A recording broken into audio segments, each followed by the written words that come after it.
All right. Hey guys, welcome back to the Patar Project. I am your host, Nick Patar. Today we're joined by Anton Nootenboom, also known as the Barefoot Dutchman. Dude, thank you for taking some time out of your day to jump on. Thanks for having me, man. Thanks for giving the opportunity to share my story. I like to start my podcast with gratefuls. What are you grateful for today? Oh, I am very grateful for all of the opportunities that are being thrown at me right now. Grateful for the mindset that I am right now, coming out of a very big roller coaster, and I'm finally getting in a bit of stability. And grateful for all the new people I've been meeting over the last few weeks as well. It's absolutely crazy how many, once you start doing things that are kind of aligned with what you should be doing, like things start to flow and the right people come into your life. And it's definitely happening right now. So I'm grateful for a lot of things right now. That's awesome. And I was doing some research and fuck, your life's been a bit of a journey, like from military to base camp and then now just this walk. It's been amazing, dude. So I guess let's go back to the beginning. What was your upbringing like? And then we'll dive into how you got into the Dutch army and that. It's funny because the more I dive into, where my trigger points come from, why I respond the way I do, the more I dive into my childhood. And my childhood, it's been cruisy. Like I've got no. My parents are nice. Good school, good place to grow up with. But my life has always been a little bit of a roller coaster, like living on the extremes. I find out like my birth, I was pretty much dead when I was born. And the doctor who saved me apparently was this famous Dutch TV personality that had his own doctor show. So that was a pretty interesting start to life already. And it just kind of started from there. Like the traveling, I traveled a lot, like with my parents already. I just got lucky that um, they took me out to Tunisia when I was 6, which back then was like a very new country to tourism, Northern African country. So at a very young age, already exposed to very different cultures and poverty as well. So that planted that little seed already of, I'm lucky and blessed to be born and raised in a safe country like the Netherlands. And that sparked a little fire as well to do more and see more. And as I got older, started to travel heaps, as far and wide as I could, grab a backpack, travel as low budget as I could, was becoming a sport to find the cheapest hostels and the cheapest food to eat and just learning more things that way. So, staying with families in Africa and Asia and the States, just learning life lessons that way. And again, that's, I think, an absolute blessing that I was in a position that I was able to do so. Yeah. And then at a very early age, I was 17 when I signed up, 18 when I joined for the army. That's when I combined adventure and travel together. That's crazy, dude. And I love travel myself. And the best way to learn about life and get those life experiences is to actually go out and live life. And especially if you at a young age doing it and, seeing poverty and stuff like that, as you mentioned, it really opened your eyes and made you grateful for the life and the country that you've come from because so many other people don't have it that great. 100%. I fully am aware that we are, like most people that live in, rich Western countries like the Netherlands or Australia are not aware, but we are part of that 1% in the world that gets to live the life we do. Like most of all the other countries do not have that luxury and do not have that freedom that we have. So traveling definitely wakes you up. When you come home, you just whinge a little bit less for a few weeks about, all the first world problems that we have, and you just become more aware of, yeah, you are very lucky to be born in these type of places. Yeah. And talking about joining the army, what made you want to join? Um, there's a few different reasons to it, but when I joined, I was actually going to go to the States to do a year of high school, like just as an experience. Like I was fully in love with the States back then, as any kid. But my dad's company was still in private, didn't survive the economical recession, and it went down. And because it was still in private, he lost everything he owned, everything he worked for. So the house, the car, 2 companies. And all of a sudden he was dependent, or we were dependent on government. So we went from a pretty, not like overly luxurious life, but luxurious life to, not being in control anymore. And I was still living with my parents back then. And I had a bit of experience already through one of my brothers. He was in the army for a long time as well, and as a kid, I kind of got to see how it was like, and I always felt like, well, as a dude, I just want to experience what it's like. So, when my parents got in that position, I felt like, okay, it's time for me to step up. I get my experience, I get my adventure, I get to travel. I'll do it for 2.5 years. And that way I can help my parents, with having an income and helping them with their financial issues. So it's like a win-win for me. And I thought, after those 2.5 years, I will do it like everyone else. I'll go to college, I'll study and start a normal life. That just never happened. I stayed for 10 years in total. What made you want to stay? Because did you do 3 tours of Afghanistan in that time as well? Yeah. I did leave after the 2.5 years thinking, okay, let's go to college. But then after a few months in, I was like, nah, I still have got so many things I want to do in the army. And of course I was getting paid, and all of a sudden I wasn't. And you're still pretty young. So yeah, I still had goals in the army, experiences that I wanted to experience. I just went back pretty fast and stayed for another 7.5 years, and I got to do the things I wanted to do. But after those 10 years, it was definitely time for me to change my life. As in, I never intended the army to be my life career. Done enough, seen enough. Time for a new adventure. But the army definitely made me who I am right now. Like, spend most of my adulthood life, in the army, getting all the discipline, the mindset. It's definitely set me up for life. And on Afghanistan, what was it like being over there? Because when you were over there, like the Taliban and all that would have been heavy. What was your experience like there? Hot and dusty. Yeah. um, Life changing, as in, I like to tell the stories about Afghanistan because most people have like a certain image of Afghanistan, what they see through the media, and it's a lot of negative images. We were there to support a safety between, like, for the people of Afghanistan to come in between the Taliban and the local people of Afghanistan, because Taliban was ruling the country by Sharia law, and Sharia law is this very far right, extreme far right version of the Islam. And Islam is actually a very beautiful religion, but they were just telling them what to do. And it was, a type of life, a type of fear that these people had to live in that we can never imagine. We got to see it again on the news not too long ago.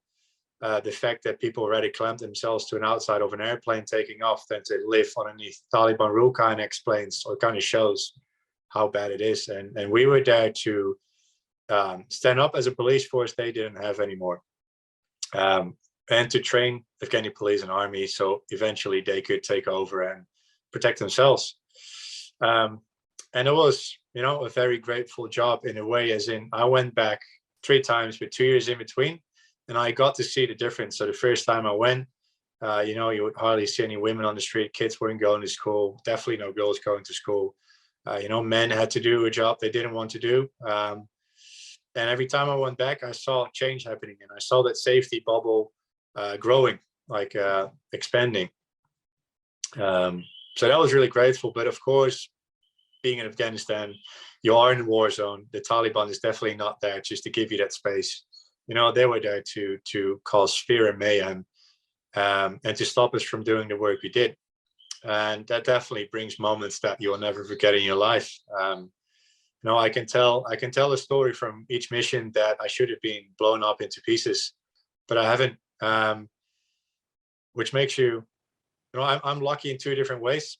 I'm lucky that I made it out alive 3 times in one piece, and that all my mates made it out alive in one piece. And I'm lucky in a way that my brain was capable of processing everything that happened on my own and get the positive out of it, where a lot of my mates couldn't. They got into post-traumatic stress, and that destroys lives drastically. Like, my brother's one of them, to be honest.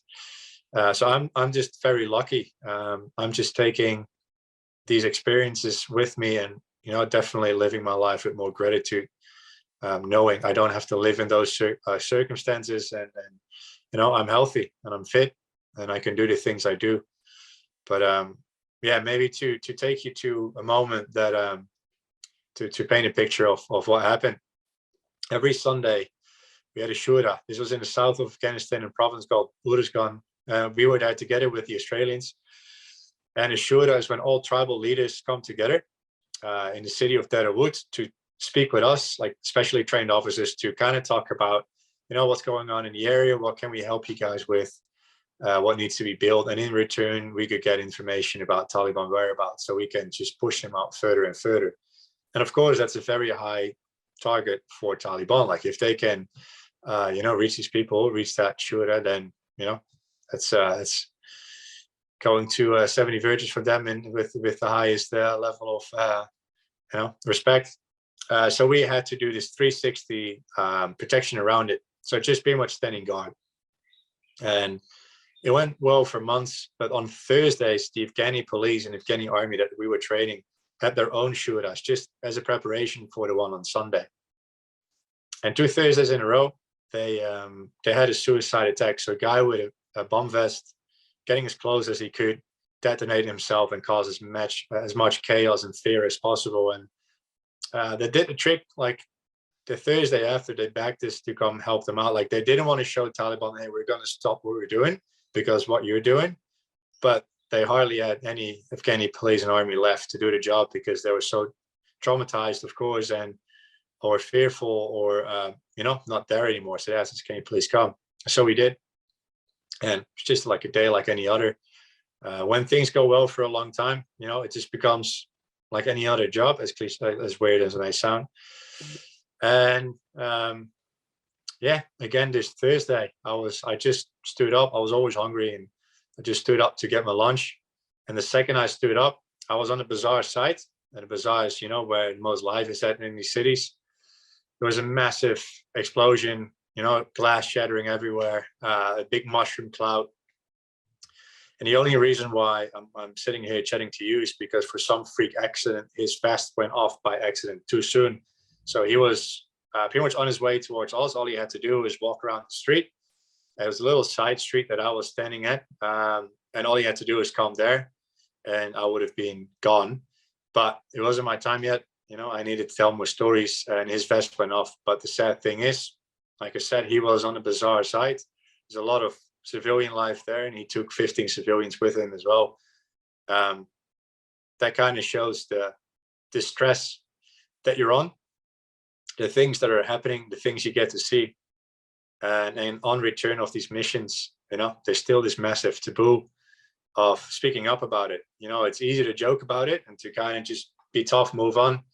But it's really hard for everyone to kind of raise your hand saying, I'm actually struggling with this. And that's where I had my first realization of what mental health and men's mental health means, and where I've seen my mates struggle. And that's kind of the lead to following stories as well. That's crazy, dude. And in regards to the mental health, do the military do any stuff around that to help the soldiers out, or? They do. But it's very limited what they can do at the early stage. So before you go back to the Netherlands or Australia, wherever, you go somewhere else for 3 days to kind of, be in transition from coming from a war zone back to seeing your friends and family. You have your first alcohol, your first beer, like you have your first night out again, just to kind of get used to normal life. And you will have your first chats. So it's all group chats at that stage. You kind of come together and you talk about things that may or may not have happened on your trip. But in that moment, not a single guy or not a single person will think about having a deep chat. All you think about is, fucking let me go. I want to party. I want to unleash, but it's there. It's not in us to speak up about in these group sessions. And then a few weeks later, they'll send you like a form, like with like heaps of questions to kind of, to kind of indicate like, hey, are you struggling? But again, it's so easy to kind of wave that off. And of course, there's people on army bases that are there for you to talk, but we have that stigma. You don't want to be the guy in a group of a bunch of dudes. One wants to be bigger and tougher than a guy next to you. It's still very hard to speak about. So even though you see things that most people never get to see in their lives, and you get to endure stress levels that most people will never have to endure in their lives, still it is tough to speak up about it. And that's how it all starts. And when it comes to post-traumatic stress as well, for a very long time, and for most guys, most people, it's not just army, it's could be with everything. You don't realize yourself that you're struggling. For you, it just becomes normal, and other people start to say, hey, you know, he's acting differently. Or what happened with me on one occasion when I kind of was like, okay, maybe, you know, I need to dig a little bit deeper. But I was at in a club in the Netherlands, and you know, just having a blast. But then all of a sudden they had these big confetti guns, and like 5 bangs in a row went off, and it was just confetti.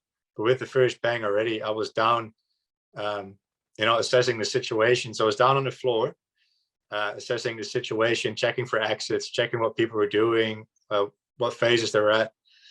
And then one of my mates, you know, he has a lot of mates in the army. He kind of looked at, like, he looked down, gave me hands, like, you're good, mate, like, it's all right, you're safe. But like, you know, without even thinking, that was my first response, very short after mission. And that happens a lot. It's a lot of background noises. There's a lot of things in everyday life that can trigger people that have been into these war zones or whatever. So it's tough. It's definitely tough. Do you think it's evolving from when you first joined the army to when you left, as soldiers are more comfortable talking about their feelings and emotions, or are you kind of the same still? It is evolving now. Like, I left the army 6 years ago. My last mission was in 2012, so almost 10 years ago. It was definitely not changing back then. It was just the same old. I do feel that in general, mental health awareness is changing. It's becoming more of a thing that we pay attention to. And within the army as well, like, I know in the Netherlands, I've got a few mates that have dealt with post-traumatic stress that are making a change there right now, and really starting the conversation and showing what it means and what we can do about it. And I feel like that is just becoming more of a thing. I think one, like, I wasn't going to mention the word, but one of the good things that came out of this whole Corona situation is that everyone is aware now of what mental health means, because we all had to deal with it in our own ways. So it's more approachable. It's more open. So there is definitely, you know, a ripple effect that started of awareness and change, but now we need to show as well what we can do about it. So yes, we have a problem, but what can we do about the problem? Exactly. And it's great, as you said, that we are having all this awareness, but now it's time to take action and really make those changes. Because especially in the military, when it is all masculine energy, we need to have a bit of feminine energy in there and allow males to realize that you're not alone, that it's okay to go through your struggles, and that you can express how you feel and you can be vulnerable without being judged. Yeah, 100%. And no, all we need to do is change our perspective, like perspective of what masculinity means. We have this very outdated belief that, you know, showing emotion is a weakness. Don't grind men up. Right? It's not like it's like it's as far away removed from the truth as possible. As in, you know, we're all born with emotions. We're all allowed to show them. There's nothing to do with masculinity. You can still play footy. You can still have the schooner. You can still work on your car and have just stupid jokes with your mates. But it's completely fine to have and show emotions. We all go through our struggles. You know, life throws curveballs at you. We all got shit on our plate. We all get punched in the guts, and it's completely fine to speak up about it whenever we need to. It has nothing to do with masculinity. That is just something that comes out of fucking 1944 or something, which I kind of get. You know, Second World War, First World War, those type of times, we had to, you know, shut off our emotions because that's the only thing we could do to survive. That's just not the case anymore. Not at all. Not even close. Definitely. And it takes a lot more strength to actually be vulnerable than to hold it in.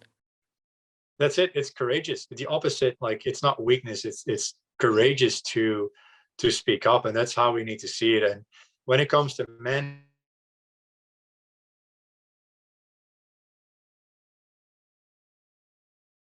if you want your men to follow, you have to set the right example yourself first. And it works for all of us. As in, if we see a mate do something, we feel like, hey, if he's doing it, we can do it as well. So we need to start the conversation. We need to show our mates by sharing our own stories, hey, dude, it's completely fine. And then you will see once we start to share our story, we open up a safe space for someone else to say like, hey, you know what, actually, now you say that I've been dealing with this, last week, or my missus is fucking giving me the shit for this, and all these basic life things that we might be struggling with ourselves. You're not alone. We all go through these struggles, and it's completely fine to speak up about it and to say, hey, this is making me feel rubbish. I want to chat. Definitely agree. Now, with the army, what was probably some of the biggest lessons that you learnt about yourself during your time there? I think the biggest one is we can do whatever we set our mind on. As in, we all have this self-limiting belief system. We always tell ourselves like, oh, I can't do that, I can't do that. Whenever things get uncomfortable, we want to stay in that comfortable bubble, and just tell ourselves, no, I can't do that. Where they push you constantly, they constantly push your boundaries, they constantly push your limits to kind of show there are no limits. When you started to whinge about, I can't go any further, they said, nah, mate, you're only 10% of what you can actually achieve. And by stepping over those boundaries, by stepping out of your comfort zones, you just unleash this massive power that's as cliche as it may sound, but that's in every single one of us. Once we step out of that, then we step into those fears, man, you feel like you're on top of the world straight away. Like, oh, if I can do this, what can I do next? And what can I do next? It definitely taught me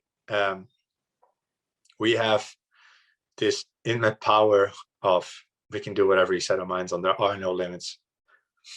That's it, and bro. That's so true because, like, for me, for so many years, I had like all these limiting beliefs that I couldn't do certain things. Like, I couldn't have conversations and that because I grew up with social anxiety and being introverted and stuff like that. So I had these beliefs that I couldn't do a podcast, couldn't speak to people, and then I jumped out of my comfort zone, took that leap of faith, and here I am today talking to you, having conversations with people all around the world. And it's just living proof that once you leave that comfort zone and you start to actually believe in yourself and you push through those barriers, you can achieve anything that you put your mind to.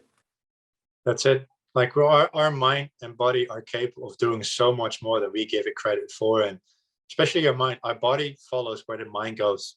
So if you train, we all have to go to the gym or do any sports. If we train the same amount of time as we would train our biceps or tennis or soccer or football, whatever, like if you train our minds that same way, mate, there are like literally no limits. Your body is going to follow. And I always like to come back to the time that I ran a marathon one time, and I didn't have much training going into it. I think the most I ran was like 9 kilometers. And then I went and did a marathon. And what I learned from that was your body is capable of anything. Yes, you need some sort of base level of fitness, but it's your mind that gets you through it. That's it. As soon as you start telling yourself, I can't go anymore, that's when your body starts to react to it as well. It sounds so simple, but if you just keep telling yourself, now, mate, like, fuck, I've only got like another 20 to go. I've only got 10 to go. I've got this, man. You got it. Like take David Goggins, for example, just doing 100-mile run without any preparation. His body, yes, was completely destroyed. Definitely do not do that. Like, it's just this bit too extreme. But by constantly telling yourself you can do it, you can go there. And that's kind of what I want to show with doing these walks as well. As much as it is to raise awareness for different charities and using that momentum for it, it's as well as to show that you can do whatever, as challenging as it might be, but you can do it. And it counts for everything. That counts for every single hurdle that's been like inevitably is going to be put in your life, mentally or physically. You have the power to overcome it. Definitely, man. And so you left the army, and then how did you get into doing Everest Base Camp? Well, there's a lot of things that came to it. But when I left the army, because I traveled a lot already, I fully felt like I this is not my life. I want something different. I want more. So I sold my house, I sold my cars, I sold everything I had, said goodbye to my friends and family, to travel the world, fall in love with a place that, I saw opportunity, and I saw the perfect balance between, opportunity and nature and adventure. And then I came to Australia. I never left. I fell in love with Australia straight away. the perfect balance was right here.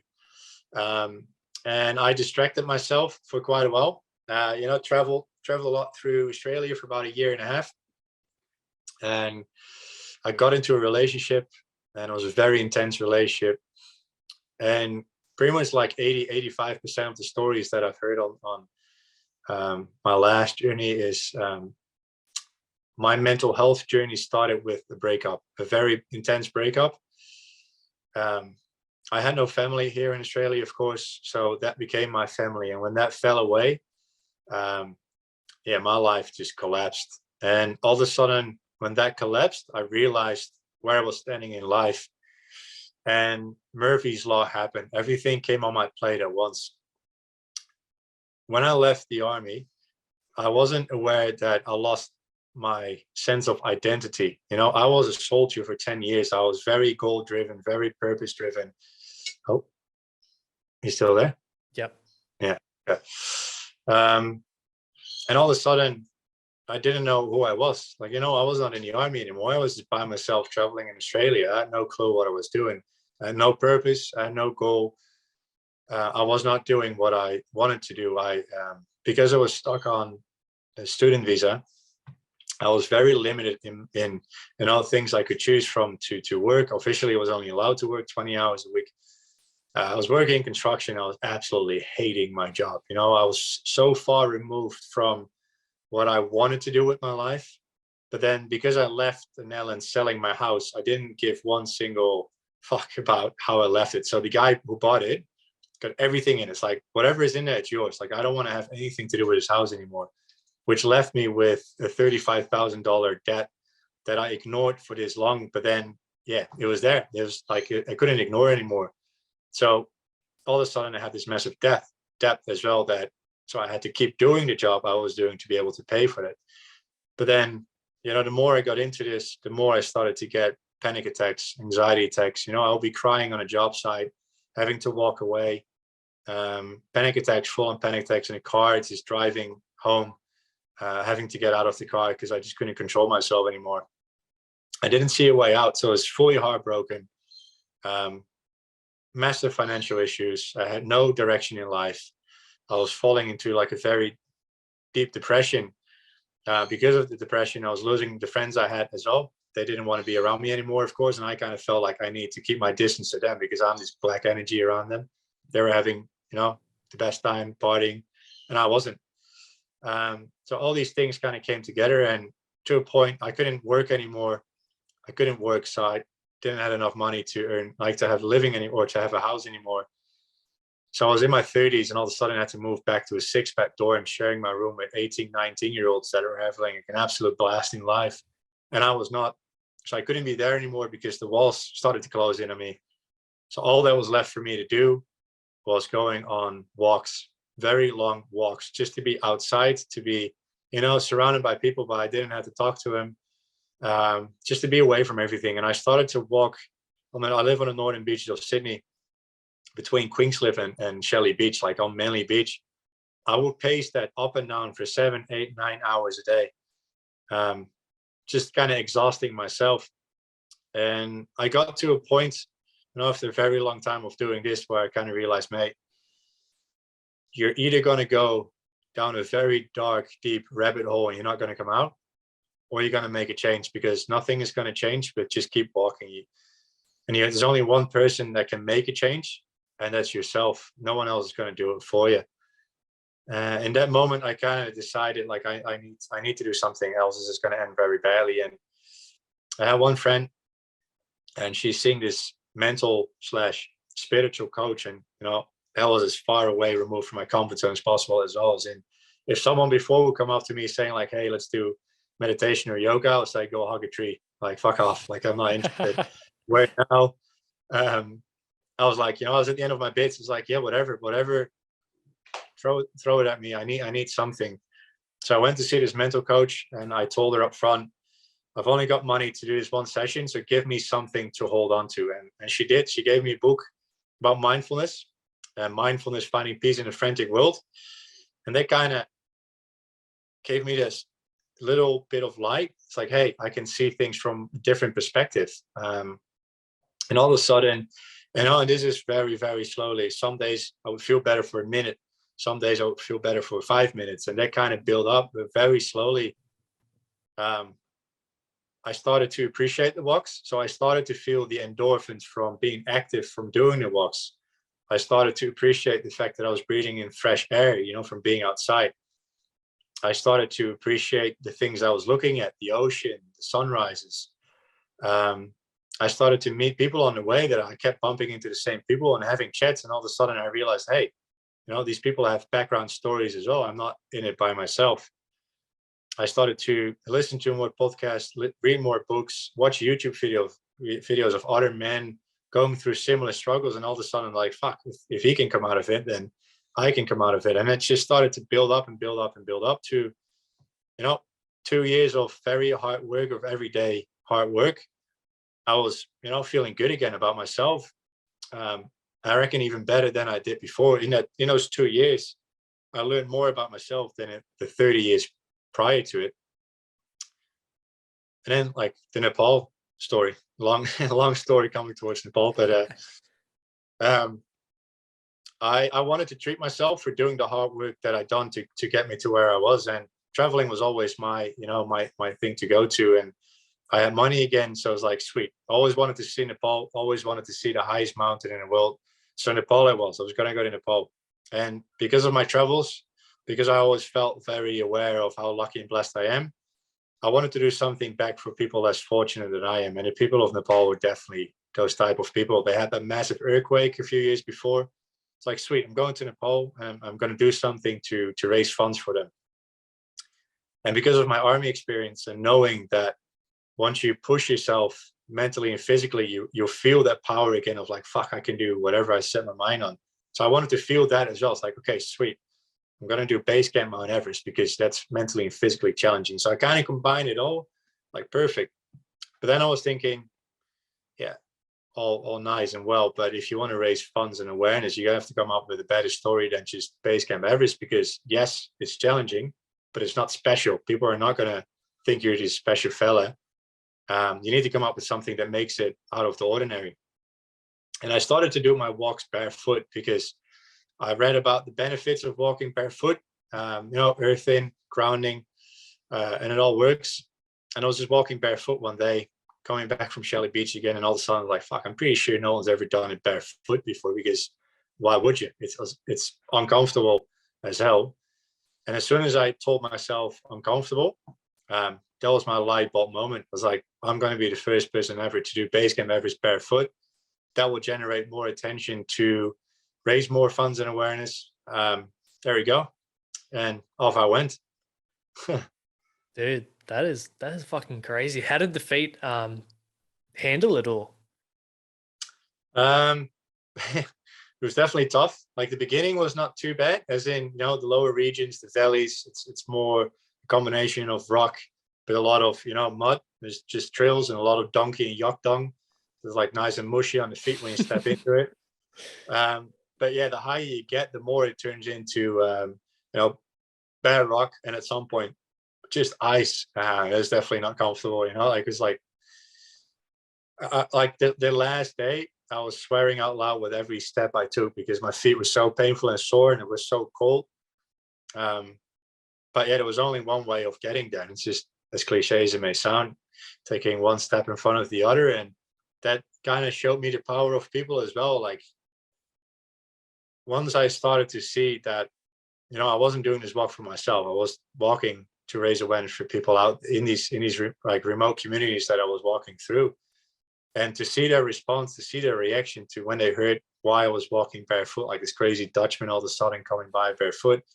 And like the response as well from people back home, man, there's nothing that empowers you more to have that community feeling of, having these people supporting you, knowing that you're not there by yourself. And people I met along the way, they just started to tag along with the walk as well. And there's nothing that empowers you more than that as well. And knowing that every step you take is, change for people living in a remote community. So there was not a single cell in my body as well that was thinking about not doing it.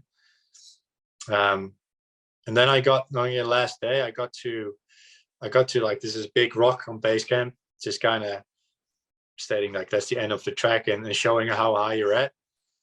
And I touched the rock, and that's when all these emotions came out at the same time, as if it was like a movie.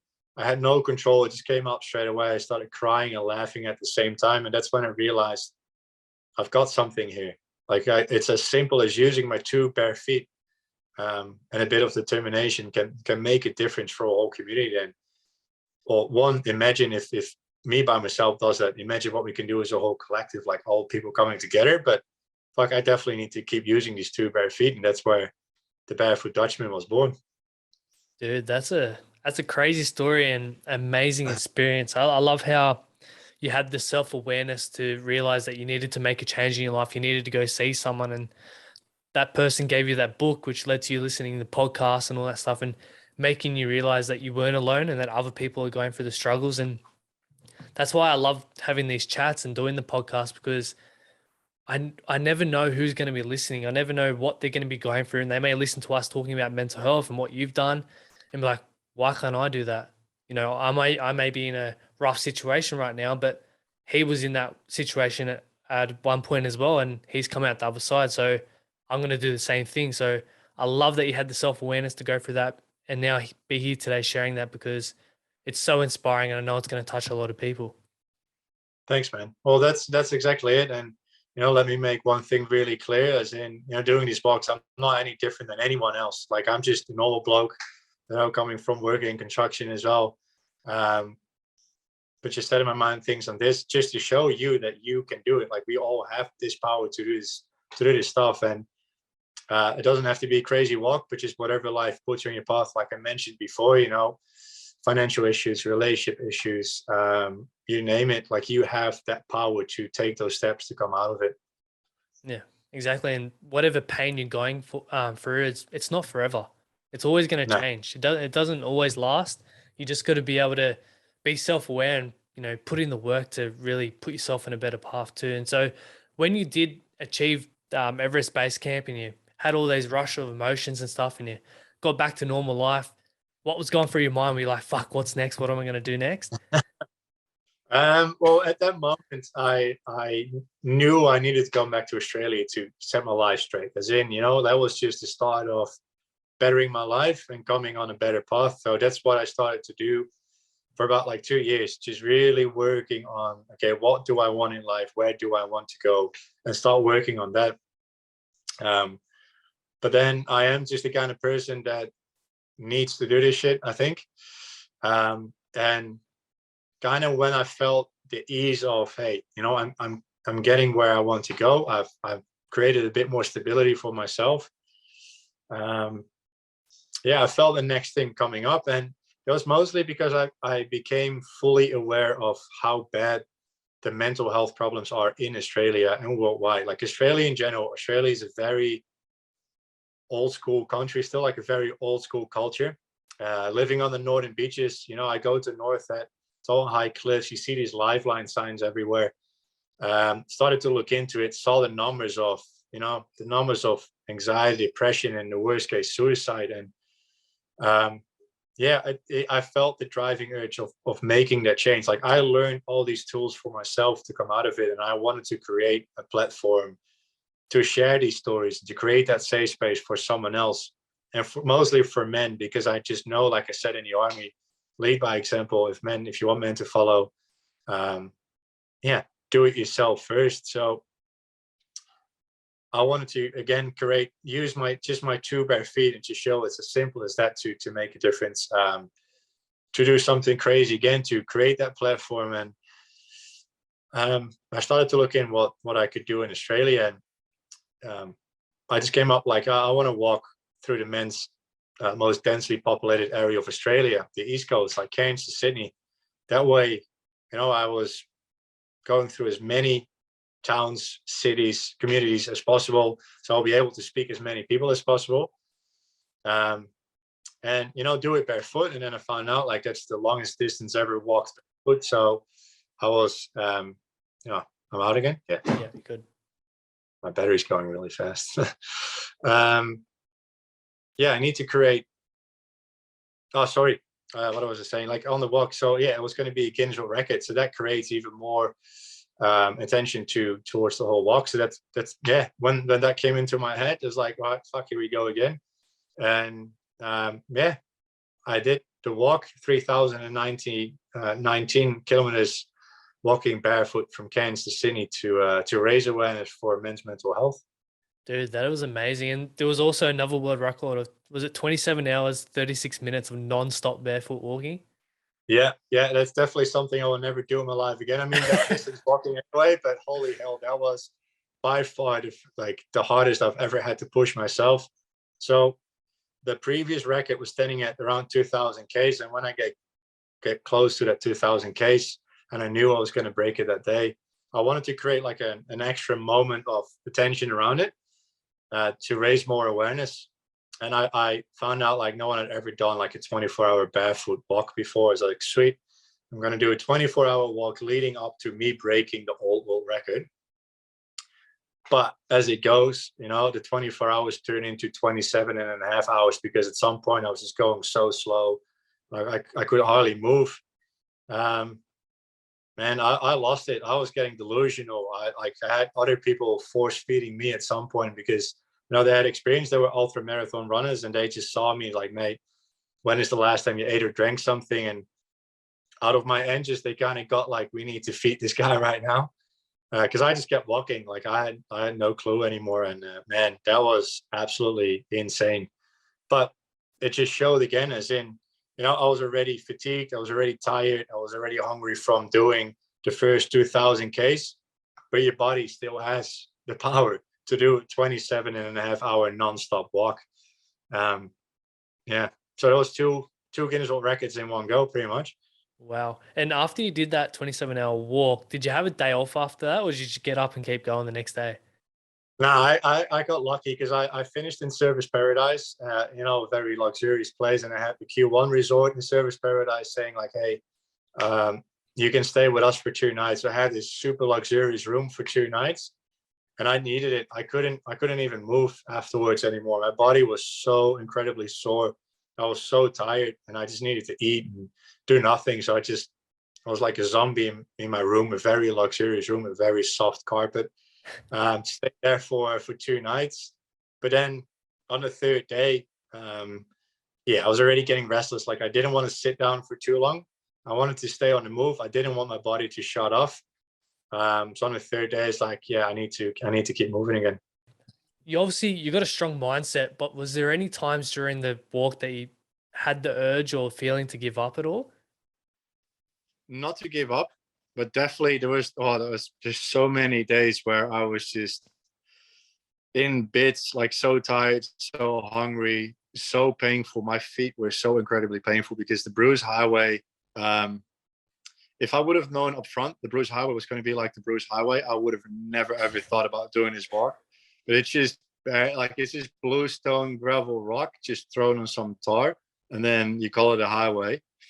And that was just, you know, walking on sharp rocks constantly, and then the loose ones end up on the side where I was walking as well. So I was so painful, and then, you know, waking up in your tent next to the highway, knowing you're gonna have another one of those very hectic days. I definitely had moments like, what the fuck did I get myself into? But again, I wasn't doing this walk for myself. You know, I was doing this walk to raise awareness, and I was getting a response from it. I was getting response from men reaching out saying, you know, just from seeing your stories made me reach out to a mate, or made me do this, or made me do this. And as cliche as it may sound, but that makes you want to do like 100 miles an hour and do 2 laps around it, because you know it's working. So not a single hair in my body, not a single cell in my body thought about not doing it. I just cursed myself for getting myself into another one of those situations where I was just in so much pain, and I knew I just had to keep going for like, yeah, months pretty much. I couldn't imagine what the feet would be like. What was there any stages where like you'd be cut and bleeding and all that?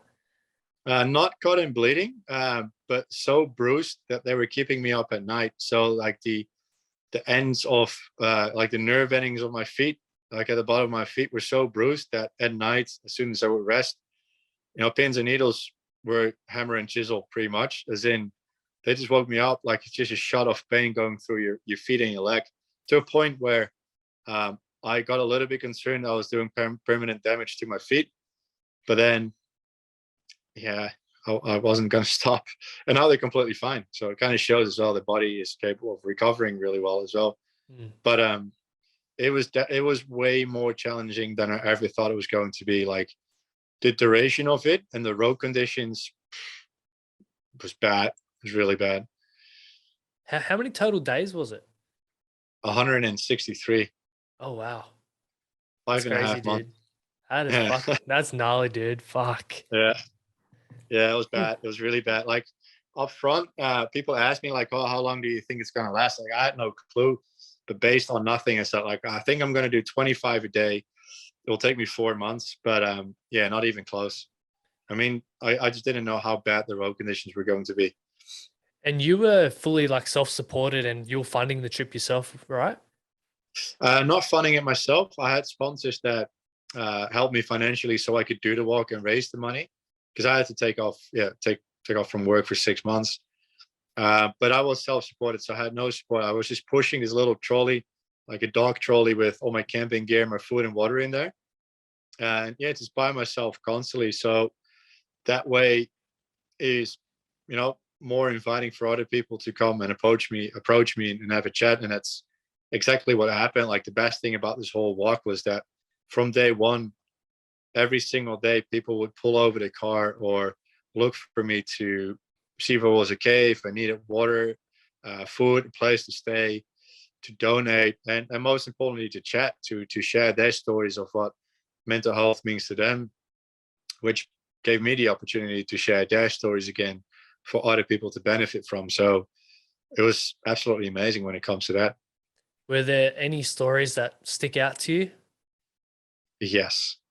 I think the biggest story, like the one that stayed with me most, is the story of the ripple effect. What I said before, sharing your own stories, how that can have a ripple effect on someone else.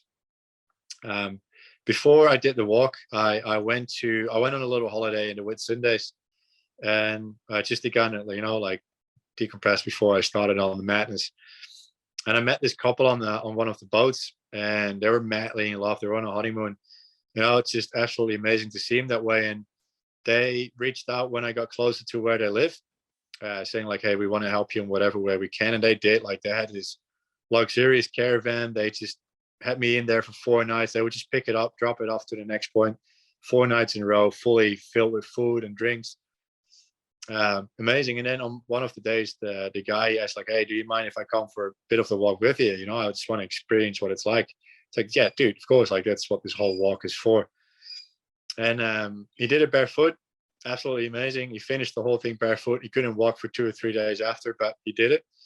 But on the walk, at some point he stopped. He's like, "There's actually another reason why I, wanted to share this day with you. It's like I want to share my personal story with you." Because we were approaching this bridge, and he said, like, "Do you see the bridge over there?" Like, "Yeah, I do." It's like, I was not too long ago, I was going to end my life there. He had this car. He was inside his car, parked on the embankment next to the river, and he was just going to drive the car down into the river. It was a very deep drop, and he would disappear into the abyss. And he was going through a very bad divorce, and he just didn't see a way out. And just before he was going to unleash the handbrake, he called his son one last time just to tell him, "I love you." And as a response, his son said, "I love you too, Dad." And for the first time in a very long time, he heard the words, "I love you." And that stopped him in that moment because he hadn't heard that for such a long time. And all of a sudden he felt, a little bit of love. And that's all he needed to hear. And in that moment, he called his, mental coach. And he said, like, "You need to come help me right now. I'm right here. This is what I'm about to do. Please help me." And that shows the power of the words, "I love you." And for us, as simple as it can be, like just reach out to a mate that you haven't spoken to in a while, send him a text in the morning to say like, "Hey, no, we haven't spoken in a while, but I'm thinking about you. I hope you're okay. I love you." Because this story kind of shows like those words can actually have the power to change someone's life. You do not know what the person you're talking to might be struggling with. And so in that moment, he decided to fight for his life and to come out of it. And as life happens, he was definitely not looking for new love, but the love of his life just walked into his life and turned his life upside down for the good. And they were dating for a few months. And at some point she asked him, like, she told him, like, I think my son is not well. I think he's struggling. Would you mind, having a chat with him just to kind of suss it out? And he's like, yeah, of course. But he was pretty insecure about it. Like, oh, well, I don't know what to talk about. But he went up to the room anyway, and he's like, hey, how about we have a little sit down and let's have a little chat. And he didn't really feel like he was getting to him. He didn't feel like whatever he was saying was making any difference. And he decided to do the most courageous thing he could have done in that moment. And he opened up about his own experience with his mental health, where what happened to him, where he was at not even too long ago, and where he's right now, being fully in love with his mom. And he kind of left it there. He still wasn't really sure if it done anything to him, but it's like, that's all I can do right now. And he left it there. And another months later, they got married. And on this beautiful day, his new stepson walked up to him and he gave him this very immense hug. And he looked at him and he said, you remember the day when you came to my room and you had this chat with me? He's like, yeah, of course, man, of course. He's like, what about it? It's like, I want you to know you saved my life that day. Because he was thinking about taking his own life. Like, even now when I say it, just makes me a bit emotional, but that just shows the power of sharing your own story creates a safe space for someone else to feel not alone and to feel understood and to feel like, hey, I can come out of this. He can come out of this. And you don't necessarily in the moment know that you're actually helping someone, but maybe a year later you can find out that actually you saved someone's life by just sharing your own story. This happened to me a few times, like even now. So like, I have men that I don't know reaching out. It's like, hey, you probably don't know me, but we chatted for about 5 minutes when you walked through my community. I want you to know that it changed me. It made me realize what I needed to do. I got this message from guys, like, my wife and my kid want to thank you because of you, they still have a dad in their life. And I had no clue. I just, walked through the town, had a little chat, and that was it. So that just shows the power of, bro, fucking tell everyone you love them. It's as simple as that. Send a text to your mate right now. Dude, I'm thinking about you. I hope you're okay. I love you. Or whenever you go out for a beer and you're struggling with something, just share it, because you don't know. You're going to create just the whole conversation. You're going to create a safe space for your mate to feel like he can share his story as well. And you could be saving each other's lives. So it's as simple as that. Wow, dude, that was a powerful story. That actually gave me chills. Fuck. If that guy is listening, he's a legend, and I'm grateful that he's here today still. 100%. And I keep telling him as well, like, because he was very, insecure about it. It's like, man, your story saves lives. Like, I want you to know that your story is saving lives right now. So thank you for having the courage of speaking up. Yeah, and it shows so much strength. And as you said, we need to continue reaching out to friends and family, telling them that we love them. I'm a big advocate for that. Like, every week, try and message, 5 people that you haven't particularly spoken to in a while, and just tell them how you feel about them. It may not end up in a deep conversation, but it just lets them know that you care. Because down the Yeah. track, if they are struggling down the track, they're going to be like, oh, this guy cares about me. I know I can go to him and talk about my feelings and emotions. It's just about creating that safe environment for possibly now or possibly down in the future. That's exactly it. And it's as simple as that. It only takes a few seconds sometimes. And don't feel the pressure as well that you need to have perfect answers when you start a conversation. Like, a listening ear can make a world of difference for someone already. Just being there or knowing you are there for them can make the difference already. So don't feel the pressure as well that you need to have all the answers. You don't. No one has all the answers. You can guide and you can just be there. Exactly. Our job's not to save other people's lives, it's just to listen. Have you done mental health first aid course before? Actually, the book is laying here right in front of me. I'm going to do the course next week. Yeah, I recently did one. It gives you so many great tools to be able to implement. I highly recommend everyone does it. Yeah, yeah, awesome. I can't wait. I can't wait to dig in. Yeah, it's definitely good. So on your walk, how did COVID affect that, especially going over borders and stuff? Not at all. Yeah. I was just very lucky that when I left Cairns, everything was still normal. Like 3 weeks after I left, that's when shit hit the fan again. But I was so far away removed from it. Queensland was not in it at all. And as I got closer to the border, like getting into New South Wales, no one cares about because, yeah, who wants to go into New South Wales? So all I had to do was do this little online questionnaire, and you just had to keep that on you, kind of stating where you've been the time before. And I was a little bit disappointed. I was expecting chaos and mayhem at the border, but I walked like around Coolangatta. I walked down the hill, and all of a sudden I saw this massive sign saying "Welcome into New South Wales," and I just looked around. I was like, "Are you kidding? Is this it?" And I just literally just walked across the border by myself. There was no one there. Apparently, the road next to it was like the main highway going into Queensland. That was the one that's like thoroughly checked. But the one I was at, there was just no one, absolutely no one. And then like further down, like of course there's areas in lockdown, but I kind of felt like Moses. As I got closer to these areas, they all kind of um, started to open up. And even to Sydney, like the weekend before I returned to Sydney, they just, opened up again. Like everything was going back to normal again. So I was very lucky. I had no no um, no effects from Corona on me, and I was in my tent by myself most of the time next to Yeah. the highway. Yeah, You're just clearing the path, mate, clearing the path. yeah. That's kind of how I felt it. So besides those awesome conversations you had, when you were by yourself, what was some of that inner talk that was going on, those inner conversations? Did it drive you crazy at all, or were there like reflections and self-awareness stuff coming up, or what was it? 100%. Like, let's for one example, the Marlborough stretch is the longest stretch of nothingness. I was about 2.5 weeks of not a town, not even a petrol station, no farms, just road and bush. That was a lot of time to reflect. And I actually stranded the trolley that I was pushing broke down right that set middle of it. So I was stuck in my tent for 3 days, waiting for it to get fixed. And that's kind of when that negative self-talk starts. Like, dude, you're 34 years old. You're in a tent next to a highway, pushing a trolley. What are you doing with your life? Like, get a grip of yourself.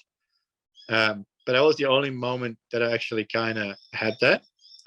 Other than that, when I was by myself next to the highway, I was listening to a lot of books, and I was, really reflecting on my life and what I was doing, and just fully aware of living in it now.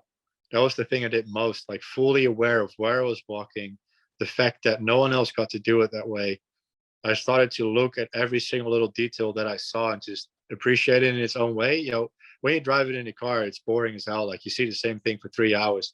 But when you walk it, you see so many more details. And I was just fully aware of what I was thinking, where I was, and how to respond to it. So I was just putting all these tools that I learned on the way, dealing with my own mental health. I was putting them into practice. And yeah, that just created more things for me to share. Like I was learning so many things again of actually, being able to put it into practice.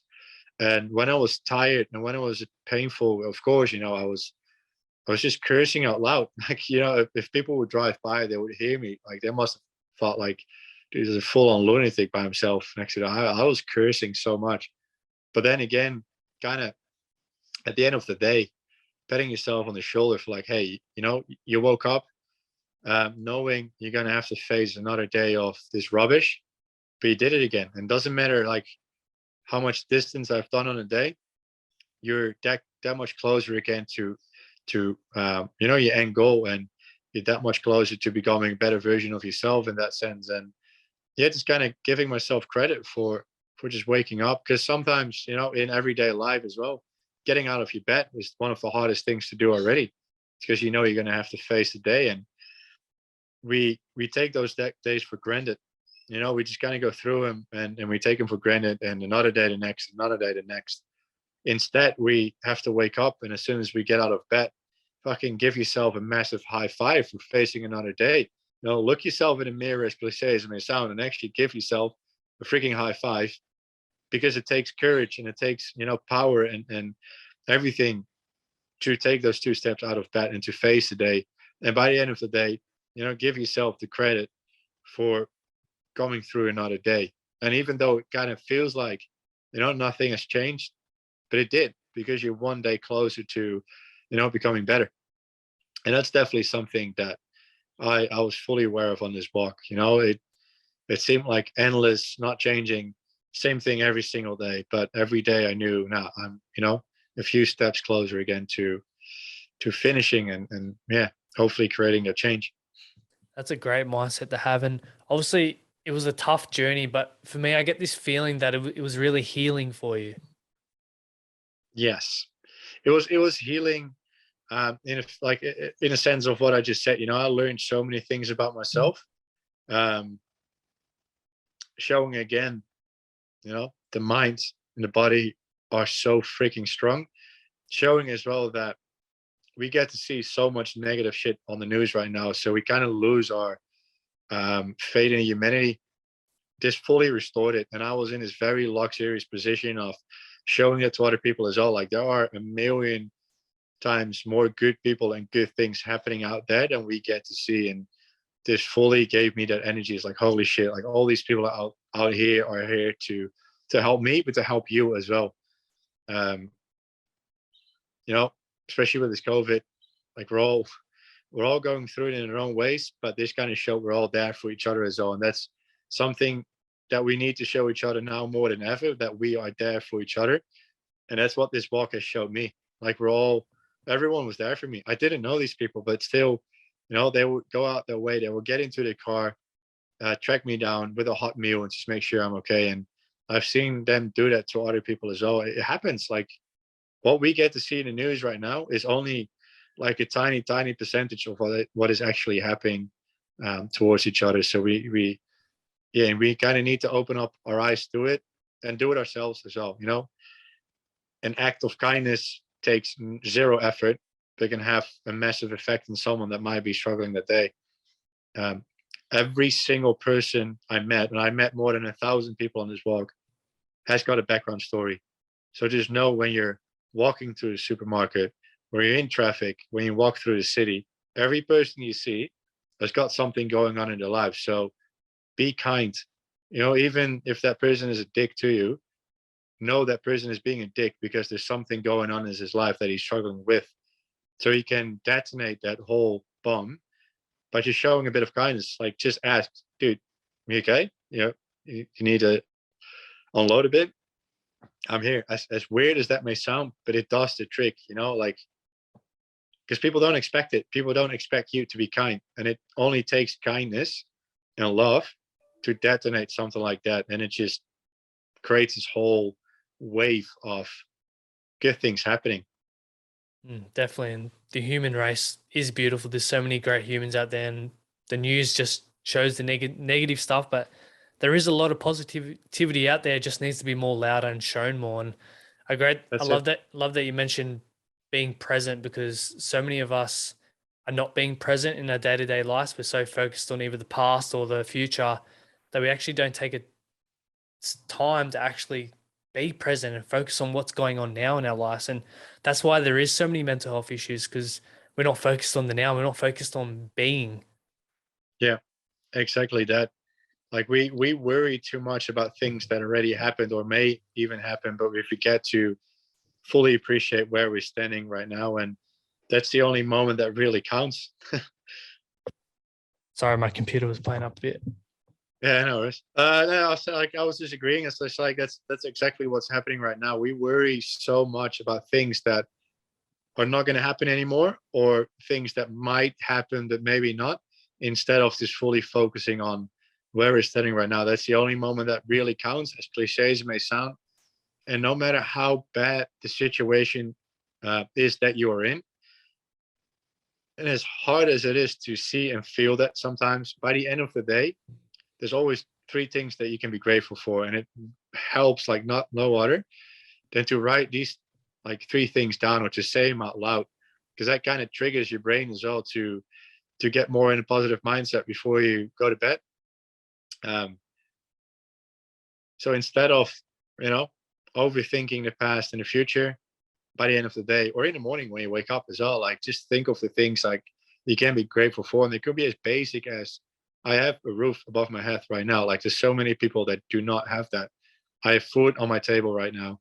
I have a job, even though it's a shit job. You still have a job. That's something I really had to tell myself for a long time. Um, it's not easy. It's fucking hard, but it's possible. It's possible, and that's the one thing that triggers our brain into becoming like a bit more of a positive mindset as well. Definitely. But no, it though. One thing I definitely want to add to that, because we like this positive mindset is becoming like a toxic thing as well. Like telling ourselves we always have to be positive. Fuck no. If you're having a miserable day, have a miserable day and just feel miserable for the day. Sit on the couch, watch Netflix, just do whatever you need to do, and be completely fine as well with feeling miserable in the day. You don't always have to be pushing hard and feeling great. Sometimes we just don't, and it's completely fine to not feel that way as well. Just know tomorrow is another day. It might be a little bit better. If not, the other day. But no, there's always things to be grateful for. You can always come up with things that will trigger that positive mindset. I love that you mentioned that because, yeah, there is, it's great that a lot of people are being positive, but there is such thing as toxic positivity. Because Yeah. let's be real, as you said, we're all going to have bad days, we're going to have shit moments, and that's okay. Just embrace it and realize that it's not going to last forever, but let's move on. So Yeah. it's just about having that mindset and changing your perspective and realizing that life isn't all sunshine and rainbows. No, definitely not.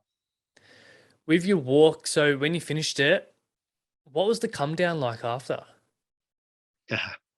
That was a whole new chapter, as in the irony of doing a walk for mental health. When I finished, it was time to deal with my own mental health. I knew riding such a high wave and such a goal, purposeful, driven everyday life.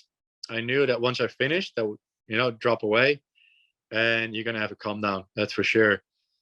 With me, it kind of intensified that my relationship ended being on this walk, and that really became reality the day I finished, because I came home to an empty house.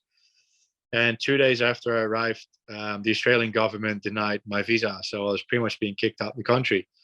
Um, I was some pretty tough pills to swallow, and I'm home now for I think 4 weeks, 5 weeks. It's taken me this long to kind of recover. I knew it was going to take a few weeks to recover. Heartbreaks, they always take time, no matter what the reason is. It's going to suck. It's going to hurt.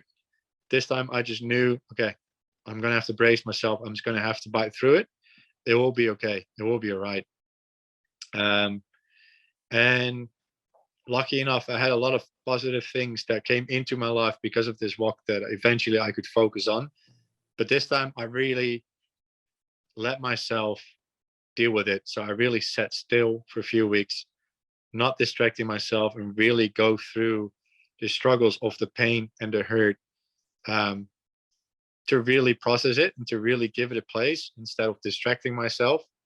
It's very easy to go partying, have alcohol, drugs, whatever, women, whatever you set your mind on. I decided to not to. I decided to sit still, be quiet, and feel every emotion. That way, you come out of it faster as well. It's the hardest thing to do. All you want to do is not feel that pain, which is completely human, but it helps to feel the pain. Allow yourself to hurt, allow yourself to be sad. Um, Allow yourself to go through, the downs of life as well. It's not always up. Definitely. And I love that you did deal with it. You did embrace those feelings and emotions and did that inner work on yourself instead of masking it, because so many people, especially men, when breakups and stuff happen, we do mask it with alcohol and partying and all that kind of stuff. But at the end of the day, it's going to pop up in the future. So we need to take Yeah, that time to actually deal with it instead of going down a dark hole, and who knows where that can lead. And we don't yeah, want we don't want men thinking like the only way to deal with this stuff is to go down that path and mask all their feelings and emotions because they don't feel comfortable dealing with it or expressing it to other people. 100%. And especially when it comes to breakup, um, we tend to have this ego around it because there's women involved. We need to be bigger. We need to be stronger than them. So we don't show any emotion when it comes to breakup. We fully keep it to ourselves, to our mates. We joke about like, nah, yeah, screw that. I'll find another one, you know, and you kind of distract yourself straight away by doing that as well, which causes us to take twice as long to actually come over a breakup. And we feel it so much more intense because we just deny it. We deny ourselves the feeling of being heartbroken because we feel we need to be the tough guy. We need to man up and definitely not let a women hurt us. It's absolutely rubbish. We have as many emotions as women do, and we have just as much right to speak up about it. And it has nothing, again, nothing to do with masculinity. A breakup hurts, it sucks, and it's going to take a while to get over it. Fully allow it to happen and speak about it with your mates, because 100% guarantee that all of your mates have felt the same way and wish they could have talked about it to their mates. Yeah, definitely agree. The best way to heal is actually to talk about it. Yeah, 100%. Quick question: did you get your visa sorted out? Yeah, it's a process. So I give myself more time. There's always, like, I do believe, you know, if you really want to, there's always a way. But the Australian government is pretty freaking tough. Um, but I appealed, which gives me about a year for them to reply. So I have about a year to come up with a different solution. Um, I'll find something. I'll find a way to stay, like legally, of course. There's if it's not meant to be, it's not meant to be. If I have to go, I have to go. But this is my home. Like, I want to build my foundation here. I've been here for more than 6 years. Um, I'll find a way. Of course you will, man. And yeah, dude, as we start to wrap up, what are some of your tips or tools for maintaining good mental health? Um, be ahead of it. So don't wait till shit hits the fan, but constantly do the work of, um, you know, open yourself up to new experiences, open yourself up to reading new things, listening to other podcasts, meet new people, try new things, step into things that you fear, but be ahead of it. Don't wait until something happens. No, be like, make it like a constant job to be, as cliche as it may sound again, but to be like a better version of yourself. Because that way you're ahead of things. When something happens, you know now what triggers you and how you can respond to those triggers. Do the work constantly and be kind to yourself. Um, you know, we tend to always talk negative to ourselves, to be very hard on ourselves if something happens. But then when something happens to one of our mates, all of a sudden we have, you know, the sweetest advice. Talk to yourself as if you're talking to your best mate constantly. Just be kind to yourself. You know, it's inevitable that we're going to fuck up at some point. Completely fine. We all make mistakes, but just stay kind to yourself. You know, so like, you know what happened? This is what we can do better next time. Um, yeah. Exactly. Be kind to yourself. And a big thing is being proactive, not reactive. Yes. Exactly. It's hard. You know, when things are easy, it's really hard to kind of put that to the background. But that's where the discipline comes in. It's like, nah, you know what? It's going to come back at some point. Something's going to happen. I want to know how to respond to it better the next time. So this is what I need to do. And it works with everything, man. Exactly. What does having a better life mean to you? Um, I think, like I said before, like just knowing who you are. So knowing how you respond to things to ever so like respond better to things. So you can feel more content uh, about yourself in that sense. And to always just kind of be, you know, working on new things. Like don't live the same day every single day and call it a life. Like, you know, step out of the comfort zone, try new things. And like I said, my life could have been over like multiple times within a second. Live it like there's no tomorrow. Like, actually enjoy life. Don't just live life, enjoy life, and do everything it takes. Do the hard work to get to the points that you're actually enjoying life, because it is possible. You know, even the mundane can be pleasurable. if you know how to enjoy the little things in life. Exactly, dude. And a big thing is for me is not having any regrets. I don't want to get to, 80, 90 years old, look back at my life and be like, fuck, I wish I did that and have so much regret. So that's a big one for me is not having any regrets. Exactly, 100%. That's definitely a motto that I live up to as well. Don't get stuck with the what if. Just try it. If it doesn't work out, doesn't work out. On to the next. Exactly. And everything happens for a reason. 100%. Last question, Anton. When your time's all up and done on this earth, what would you like to be remembered for? Oh, it's a good question. Yeah, kindness. The person that was kind. I don't want to be. Of course, you can all. Sometimes you're a grump. You can always not always be kind, but in general, I want people to remember me as the guy that was there for others and it was just kind and helpful. Well, you're definitely doing that and you're having a massive impact. Thank you so much for jumping on and sharing your story. I've got so much value out of it and I know the listeners will as well. I was going again for a sec. Yeah. All Thanks, good. man. All good, man. Thanks. And for the listeners, where's the best place to find you on social media? On Instagram, the Barefoot Dutchman. Facebook, the Barefoot Dutchman. And if people still want to donate, the donations are still going. They can go to thebarefootdutchman.com. Awesome. Thank you once again, Anton. And for all the listeners, thank you once again for tuning in. If you got some value out of this episode, please remember to like, share, and subscribe. And we'll see you guys in the next one. Cheers. Thanks, man.